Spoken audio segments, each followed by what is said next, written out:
नमस्कार स्टूडेंट्स, आज जो है हम अपना जो हमारा सब्जेक्ट है understanding the discipline and subject, जिसका थर्ड यूनिट में हम जो है वो फिलोसफीज पढ़ रहे हैं कि जो दर्शन है, जो फिलोसफीज हैं, वो किस प्रकार से हमारे एजुकेशन सिस्टम में आज भी हमारे लिए प्रेरणा स्रोत बने हुए हैं।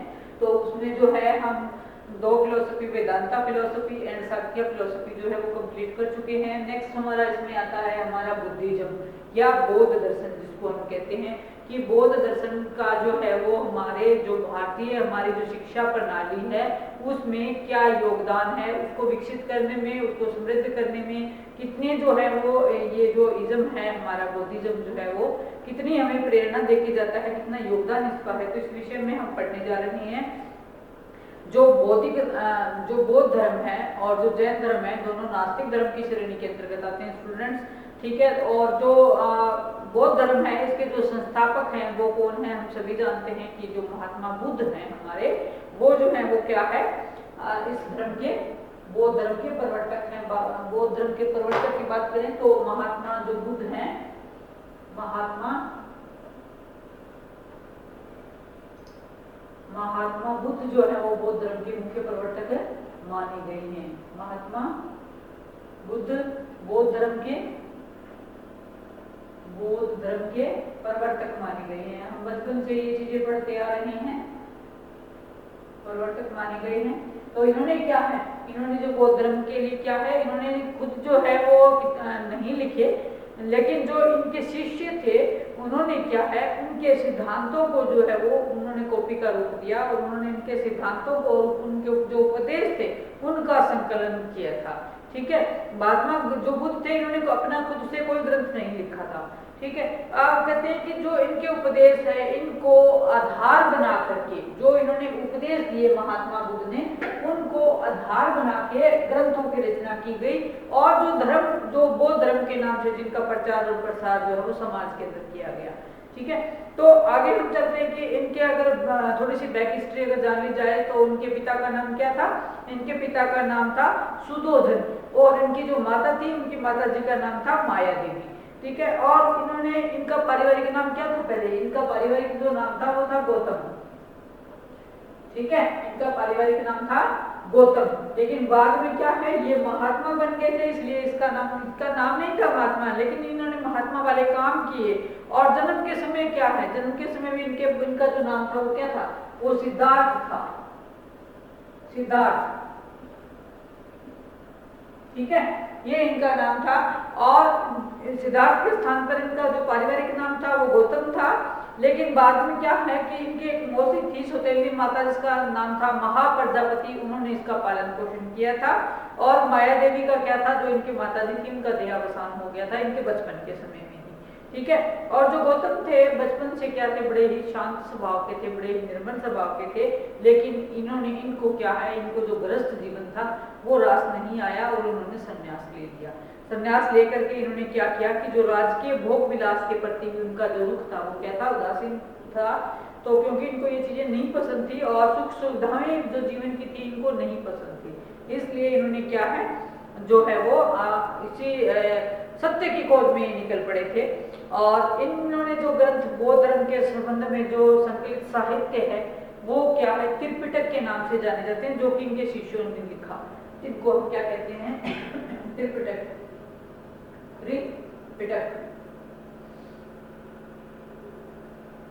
त्रिपिटक के नाम से इनको जाना जाता है। कौन कौन से हैं वो, पहला था इसमें विनय पिटक, दूसरा आपका सुत पिटक और तीसरा अभिधम पिटक के नाम से जाना जाता है।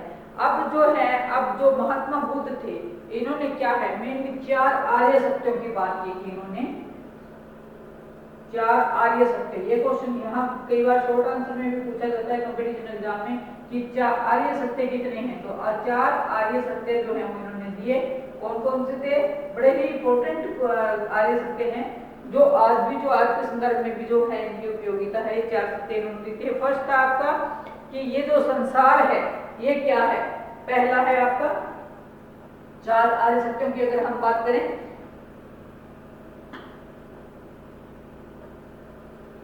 4 आर्य सत्य कौन कौन से हैं, 4 आर्य सत्य। पहला कौन सा, कि ये जो संसार है ये क्या है, ये संसार दुख में है, यह संसार क्या है, दुख में है। कि हमारा जो दुख है वो किस कारण से है, संसारिक प्राणी होने के कारण हम दुखी हैं, क्योंकि सारा संसार ही क्या है, दुख में है। और विभिन्न प्रकार के दुखों को क्या है, मानव जाति के स्वभाव के रूप में उन्होंने देखा, इन्होंने अनुभव किया कि सभी प्राणी क्या है, जैसे ही संसार के अंदर आते हैं, जन्म लेते हैं, नाना प्रकार के दुखों से घिर जाते हैं। जैसे ही जो जीवन लीला शुरू हो जाती है, संसार का जो दुख है वो एक क्या है, एक अनंत समुद्र का नाम इन्होंने दिया कि ये एक अनंत समुद्र के समान है, जो कि कभी भी खत्म नहीं होता। यानी कि जो जीवन में जो दुख है वो कभी खत्म नहीं होते, समस्याएं लगातार चलती रहती हैं। धर्म चक्र के जो प्रवर्तन चक्र था उसमें इन्होंने लिखा कि जन्म के समय दुख जो है होता है, वृद्धावस्था में विभिन्न प्रकार के दुखों को हमें झेलना पड़ता है, और जो रोग है और जो मृत्यु है, एक प्रकार से ये सब क्या है, दुख है। और दुख, शोक और उदासीनता क्या है, कष्टप्रद होती है। तो क्या है, अरुचिकर वस्तु भी अगर हमारे सामने कोई आ जाती है तो वो भी क्या है, वो भी हमारे दुखों का कारण बन जाती है। किसी इच्छित वस्तु की यदि हमें प्राप्ति नहीं होती है तो भी क्या है, वो भी हमारे दुखों का कारण है। तो कुल मिला के क्या निकला सारांश यही निकला कि ये जो संसार है और इसके संसार के अंदर जो भी घटनाएं हमें अच्छी नहीं लगती हैं, चाहे वो बीमारी है, चाहे वो बुढ़ापा है, चाहे वो मृत्यु है, चाहे अरुचिकर वस्तुएं हैं, चाहे अरुचिकर काम है, वो सारे क्या हैं, वो हमारे दुखों का कारण है। या जो ये संसार है, ये जो हमें दिखाई दे रहा है, जिसमें हम रह रहे हैं, ये क्या है, दुख में है। दूसरा है कि दुखों का कारण है, दुखों का क्या है, कारण है, दुखों का कारण है। कि ये जो संसार में जो दुख है, हर दुख के पीछे क्या है, कोई ना कोई कारण है, बिना कारण से कुछ भी नहीं है। ठीक है, और प्रत्येक क्या महात्मा बुद्ध कहते हैं कि संसार में दुखों का कारण मेनली क्या है, अज्ञानता। दुखों का कारण क्या है, अज्ञानता। कि इंसान जो दुखी रहता है वो किस कारण से रहता है, अज्ञानता के कारण दुखी रहता है। बहुत से दुख ऐसे हैं जो कि हमें अज्ञानता के कारण उठाने पड़ते हैं। जो जन्म मरण है और जो दुख के मध्य 12 कारणों की एक कड़ी है, जिसे द्वादश निदान कहा गया है महात्मा बुद्ध के द्वारा। इस कड़ी से छुटकारा पाने में ही व्यक्ति क्या है, जन्म और बंधन के मुक्त से, जन्म और बंधन का जो एक चक्र है उससे मुक्त हो सकता है द्वादश निदान के द्वारा। जो द्वादश निदान की जो अवधारणा है वो भी महात्मा बुद्ध के द्वारा दी गई है। और वो क्या है, वो द्वादश निदान जो है, वो आपका निदान का मतलब क्या होता है, किसी चीज को दूर करना, हल करना उस चीज का। तो जो द्वादश का मतलब 12, जो 12 निदान उन्होंने बताए हैं वो क्या बताए हैं, वो कह रहे कि जो दुख है, इस कड़ी से, दुखों की जो कड़ी है, इससे छुटकारा पाने के लिए क्या कर सकते हैं, और जो जन्म और बंधन का मुक्त होना जो है वो भी क्या है, वो भी जो है वो हमारा द्वादश निदान के द्वारा संभव है। फिर आता है इसमें कि जो हमारे दुख हैं उनका नाश किया जा सकता है। थर्ड आर्य सत्य है कि दुखों का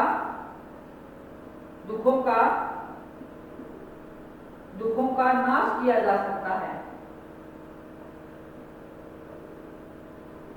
किया जा सकता है। जो दुख हैं उनको हम क्या कर सकते हैं, नाश किया जा सकता है। अज्ञान से उत्पन्न इच्छाओं का नाश करने पर क्या हो जाता है, दुखों का नाश हो जाता है। कि दुखों का कारण क्या है, अज्ञानता है। लेकिन जब अज्ञानता को ज्ञान के अंदर कन्वर्ट कर दिया जाता है तो वो जो दुख है वो नाश हो जाते हैं। ठीक है, जब व्यक्ति के अंतःकरण में कोई तृष्णा ही नहीं रहेगी, कोई इच्छा ही नहीं रहेगी, तो क्या होगा, तो जो व्यक्ति है वो इन जो सांसारिक जो जिसको हम कहते हैं मुंह माया, जिसको हम कहते हैं जहां पर व्यक्ति झगड़ा खड़ा रहता है, वो जब जकड़न दूर हो जाएगी वहां से, तो क्या हो जाएगा, दुखों का अपने आप नाश हो जाएगा। ठीक है, आगे कहते हैं कि जो बुद्ध के अनुसार कहते हैं कि जो हमारी अविद्या है, ठीक है, और जो अज्ञान आदि हैं, जो दुख की जड़ें हैं, उनको ही हम नाश कर सकते हैं। जैसे ही अविद्या का आवरण हटेगा, जैसे ही अज्ञानता का आवरण हटेगा, वैसे ही ज्ञान रूपी जो रोशनी है वो हमें दिखलाई देगी, जो कि हमारे दुखों का क्या है, नाश करेगी। फोर्थ पॉइंट स्टूडेंट्स, इसके अंदर हमारा आता है कि दुखों के विनाश का उपाय, दुखों के दुखों के विनाश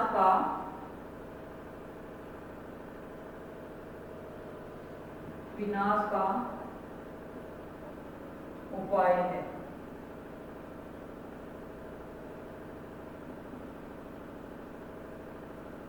ठीक है, जो दुख है, दुखों के विनाश का क्या उपाय है? महात्मा बुद्ध ने जो दुख निरोध प्रतिपदा के नाम से ये कहा कि जो निरोध है, दुख निरोध है, वे मार्ग की संभावना की ओर संकेत करते हैं कि जो दुख है उनका हम विनाश कैसे करें, कौन कौन से जो रास्ते हैं जिन पर चल करके जो है हम दुखों का नाश कर सकते हैं। महात्मा बुद्ध ने ऐसे संदेश दिए हैं। उन्होंने बताया है कि ये जो मार्ग है, अष्टांगिक मार्ग के नाम से जिसको जाना जाता है, अष्टांगिक मार्ग, अष्टांगिक मार्ग, इस तरह चल करके हम जो है वो दुखों से मुक्ति पा सकते हैं। अब ये अष्टांगिक मार्ग कौन कौन से हैं, इसके बारे में अगर थोड़ा सा आपको बताया जाए तो अष्टांगिक मार्ग, अष्टांगिक का मतलब क्या है? 8 अंगों वाले। अष्टांगिक मीन्स जिनके 8 अंगों, वो क्या हो गया? अष्टांगिक हो गया। तो जो अष्टांगिक है मार्ग हैं वो कौन कौन से हैं? देखिए, हमने सबसे पहले 4 जो है वो आर्य सत्यों की बात की। सबसे पहले हमने बौद्ध धर्म के जो संस्थापक है उसके विषय में हमने पढ़ा कि जो बौद्ध धर्म की स्थापना थी वो किसने की थी? वो महात्मा बुद्ध ने की थी। ठीक है, महात्मा बुद्ध के माता पिता का नाम, ये महात्मा बुद्ध के पिता का नाम था सुशोधन और माता का नाम था माया देवी। माया देवी के देहांत के बाद इनका लालन पोषण इनकी जो मौसी थी सौतेली माता, उसका नाम था महाप्रजापति, उन्होंने किया था। उनके बचपन का नाम जो था गौतम था और उनसे पहले भी जो है इनके बचपन का नाम एक और था, सिद्धार्थ। ठीक है, घर गृहस्थियां जो है, गृहस्थ जीवन इनको रास नहीं आया और इसलिए इन्होंने क्या है, जीवन से संन्यास लेकर के सत्यों की खोज के लिए ये जो बाहर निकल पड़े और वहां पर इन्होंने क्या किया, बौद्ध धर्म का इन्होंने जो है वो प्रचार और प्रसार किया। इन्होंने स्वयं कोई ग्रंथ नहीं लिखा, लेकिन इनके जो इनके शिष्य जिनको हम कहेंगे, उन्होंने क्या है, उनके द्वारा दिए गए जो उपदेश थे उन उपदेशों को ग्रंथों के रूप में इन्होंने रचा और उन ग्रंथों का क्या है, जो कि बौद्ध धर्म के नाम से जाना गया और जिसका प्रचार और प्रसार इन्होंने सारी जगह किया। ठीक है, उसके बाद हमने क्या पढ़ा? हमने पढ़ा कि इन्होंने जो है वो संसार से विरक्त होकर के संसार के जो दुखों के कारण हैं, ठीक है, उनमें से 4 आर्य मेन सत्य इन्होंने निकाले। ये पहला सत्य क्या था कि ये जो संसार है हमारा दुख में है, कि चाहे जो भी घटना है, जो चीजें मनुष्य को नहीं भाती है, अरुचिकर है, वो क्या है, दुख का कारण है। संसार ही पूरा दुख में है और इस दुखों का क्या है, कारण है। और कारण क्या है? मेन कारण हमारा अज्ञानता है कि अज्ञानता के कारण जो व्यक्ति है वो क्या है, दुखी रहता है। फिर क्या है, दुखों का नाश किया जा सकता है कि अज्ञानता के आवरण को जब हम हटा देते हैं, विवेक और ज्ञान की ज्योति जब जलती है, विद्या की ज्योति जब जलती है, तो दुखों का नाश किया जा सकता है। उसके बाद दुखों के विनाश का भी उपाय है कि अष्टांगिक मार्ग को अपना करके हम जो है वो जो हमारे जीवन में आने वाले या चलने वाले जो दुख हैं उनका हम नाश कर सकते हैं। तो ये 4 मेन आर्य सत्य इन्होंने बताए। इसके बाद मैं अष्टांगिक मार्ग पे आती हूँ कि अष्टांगिक मार्ग क्या है।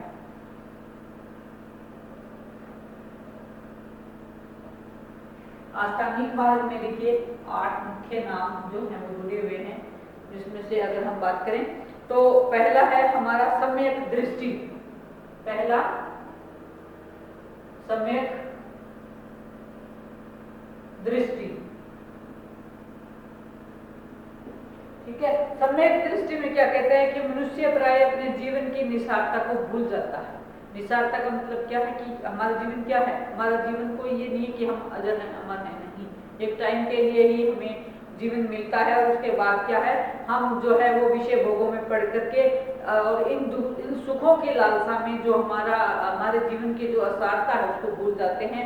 लेकिन मिथ्या धारणा को छोड़ करके क्या है, हमें 4 आर्य सत्यों को हमेशा याद रखना क्या है, हमारी सम्यक दृष्टि कहलाती है। और इस प्रकार की जो सम्यक दृष्टि है निर्वाण की प्राप्ति के लिए अति आवश्यक है। इन्होंने किसके लिए, इन्होंने किस पर काम किया, इन्होंने निर्वाण प्राप्ति के लिए घर संसार को त्याग दिया था और निर्वाण या जिसको कैवल्य या मोक्ष जिसको बोलते हैं, इन्होंने अपने जीवन का ध्येय बनाया मोक्ष की प्राप्ति, निर्वाण की प्राप्ति, कैवल्य की प्राप्ति। ठीक है, तो सम्यक दृष्टि को अपना करके क्या है, हम जो मनुष्य है वो निर्वाण की प्राप्ति कर सकता है। ठीक है, सेकंड है हमारा सम्यक संकल्प। सम्यक संकल्प,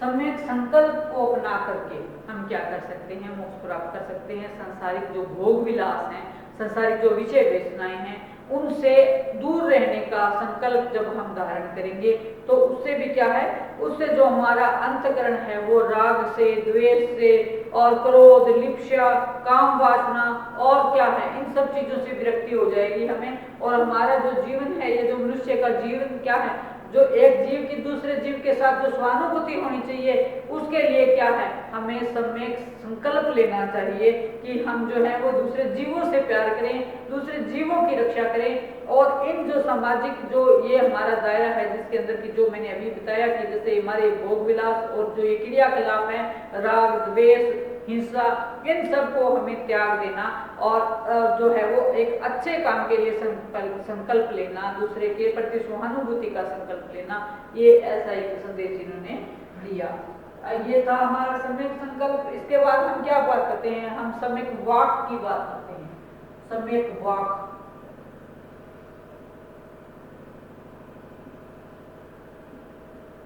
सम्यक वाक, वाक में आपका क्या है कि मोक्ष प्राप्ति के जो इच्छुक व्यक्ति हैं उनको वाणी पर जो अपना नियंत्रण रखना चाहिए। वाक का मतलब बोलना है ना, कि जो संसार के जो अच्छे व्यक्ति हैं, जो मोक्ष प्राप्ति के चाहते हैं, कि जो रोग द्वेष इन सब जो भावनाओं से दूर रहना चाहते हैं, उन्हें क्या है, उन्हें अच्छी वाणी का जो क्या करना चाहिए, उस पर अपना आवश्यक नियंत्रण रखना चाहिए। और ये झूठ या अनुचित वचनों का प्रयोग हमें नहीं करना चाहिए। देखिए स्टूडेंट्स, कोई भी चाहे आपकी फिलॉसफी है, वो कभी भी झूठ को तवज्जो नहीं देती है। झूठ और चोरी, इन चीजों पर बौद्ध धर्म और जो जैन धर्म में दोनों ही इसका विरोध करते हैं कि झूठ बोलना सबसे बड़ा अपराध है।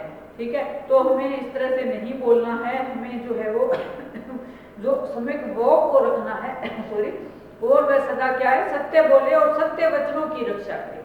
कि व्यक्ति के जीवन का उद्देश्य क्या होना चाहिए, सत्य आचरण होना चाहिए, सत्य बोले, सत्य सुने, सत्य की रक्षा करें। और इसी साधन को हम क्या कहते हैं, सम्यक वाक कहते हैं। फिर है हमारा सम्यक कर्मांत। सम्यक कर्मांत, जो हमारे कर्म हैं वो भी क्या होने चाहिए, वो भी अच्छे होने चाहिए, है ना।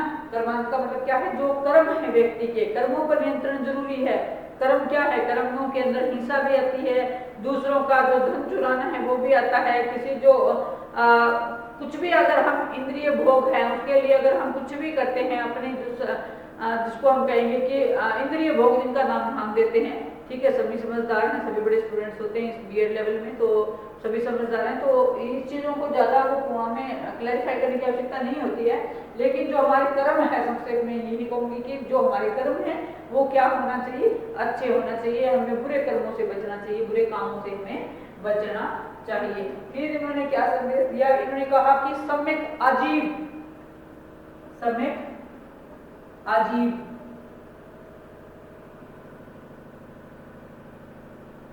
सम्यक आजीव। सम्यक आजीव का मतलब क्या है कि जो जीविका है हमारी वो कैसी होनी चाहिए, अच्छी तरीके से हमें कमानी है, हमें चोरी नहीं करनी है, डकैती नहीं करनी है, लूटपाट नहीं करनी है, ठीक है, ठगी नहीं करनी है, धोखाधड़ी नहीं करनी है। सभी समझदार हैं, तो ये चीजें क्लियर हैं सभी को, है ना। तो जो हमारी आजीविका का साधन है वो क्या है, वो हमारा अच्छा होना चाहिए। उसके बाद सम्यक चेष्टा, कि व्यक्ति के द्वारा जो चेष्टा की जाए वो भी क्या होनी चाहिए, जो चेष्टा करती किसी भी काम को करने का जब हम प्रयास करते हैं तो वो क्या कहलाती है, चेष्टा। तो जो हमारे प्रयास है वो भी क्या होनी चाहिए, जो चेष्टा है वो भी क्या होनी चाहिए, अच्छी होनी चाहिए। उसको भी क्या है, हमने जो धीरे धीरे क्या है, जो चीजें अच्छी हैं उनको अपनाएं और जो बुरे विचार हैं उन पर हम क्या करें, रोक लगाएं। उसके बाद सम्यक स्मृति, 7वां पॉइंट, सम्यक स्मृति।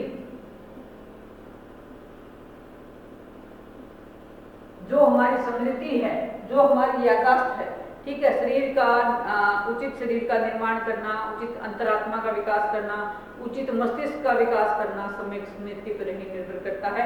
इसलिए शिक्षक और छात्र दोनों को क्या है, सम्यक स्मृति रखनी चाहिए, जिससे कि उसकी अंतरात्मा और जो उसका मस्तिष्क है वो क्या रहे, उचित प्रभाव के अंदर रहे। उसके बाद आता है सम्यक समाधि, लास्ट पॉइंट इसका, सम्यक समाधि।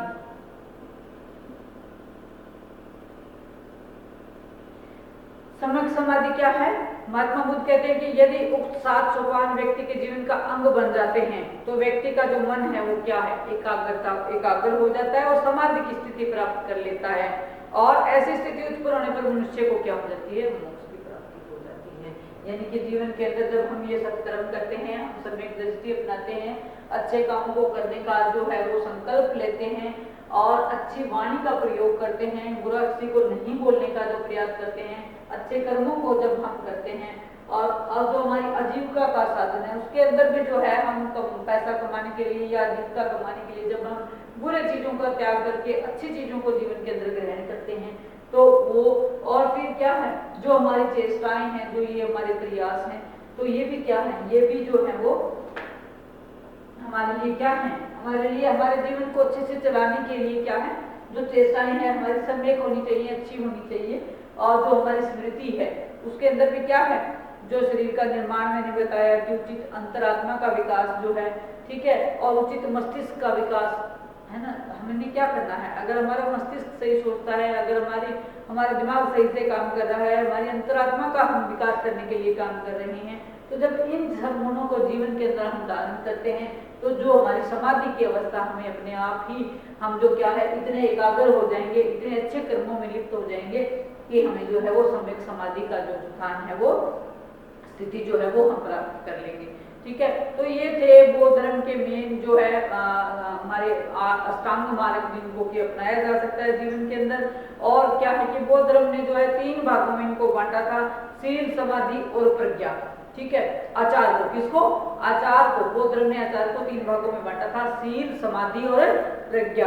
ठीक है, शील से क्या आशय था कि जो आपका व्यवहार है वो शुद्ध होना चाहिए, अहिंसा पूर्वक होना चाहिए। समाधि से आशय है मन की एकाग्रता और प्रज्ञा से आशय है सत्य का साक्षात्कार करना। ठीक है, तो ये थे। इसके अलावा भी उन्होंने क्या किया था, इन्होंने जो शिक्षा है हमारी, शिक्षा के बारे में इन्होंने इनके शिष्यों ने प्रसार किया था कि शिक्षा हमारी कैसी होनी चाहिए। इन्होंने कहा जो शिक्षा का जो औपचारिक रूप है, ठीक है, उसको हम जो है वो हमें जीवन के अंदर ग्रहण करना है। जो औपचारिक शिक्षा है, औपचारिक शिक्षा पर इन्होंने बल दिया था। शिक्षा कैसी होनी चाहिए, शिक्षा का जो स्वरूप है वो कैसा होना चाहिए, औपचारिक होना चाहिए। ऐसा किसने कहा, ऐसा बौद्ध धर्म की शिक्षा के प्रति जो सिद्धांत थे उसमें लिखा हुआ है। फिर है बौद्ध संघ के जो सदस्य हैं निश्चित नियमों से निर्देशित होते थे और उनके जो कर्तव्य और कार्य था उनका समूचा निर्धारण किया जाता था। और शिक्षा प्रदान करने के लिए क्या है, जो शिक्षा है वो केंद्रों में दी जाती थी और केंद्रों में भी क्या है, विहारों की स्थापना की जाती थी। विहार बोला जाता था उनको, जो कि शिक्षा की क्या है, औपचारिक शिक्षा के जो थे संस्थान माने जाते थे। और बौद्ध युग के प्रमुख शिक्षा केंद्र कौन कौन से थे, गया, काशीनगर, वैशाली, श्रीवस्ती, नालंदा, वाराणसी और पाटलिपुत्र। ये मेन जो थे बौद्ध शिक्षा के जो मेन केंद्र थे। ठीक है, जिनमें से कुछ आज भी जो है वो एज इट इज अपना जो शिक्षा के क्षेत्र के अंदर योगदान है दे रहे हैं। और इसके अलावा क्या है, अगर हम शिक्षा के पाठ्यक्रम की उद्देश्यों की, शिक्षण विधियों की बात करें तो उसके लिए एक लेक्चर हम अलग से बनाएंगे। इसमें तो केवल हमने जो है वो 4 मेन आर्य सत्यों के बारे में पढ़ा और इसके जो अष्टांग मार्ग है उसके बारे में पढ़ा और मेनली जो शिक्षा है कि वो शिक्षा का स्वरूप कैसा होना चाहिए इसके बारे में पढ़ा। 4 जो मूल आर्य सिद्धांत हैं, मूल सिद्धांत इनकी हैं, वो है आपका पहला है प्रत्यय समुत्पाद, दूसरा कर्मवाद, तीसरा आपका नस्वरता या क्षणभंगुरता, या चौथा है आपका अनात्मवाद। ये 4 आर्य सत्य भी हैं जो गौतम बुद्ध ने क्या है, जो कि सत्य को 4 मूल सिद्धांत इन्होंने दिए थे, जो कि बौद्ध धर्म के 4 मूल सिद्धांतों की बात हम यहाँ पर करते हैं। ठीक है, तो स्टूडेंट्स ये था हमारा आज का बौद्ध दर्शन। आशा करती हूँ आपको समझ आया होगा।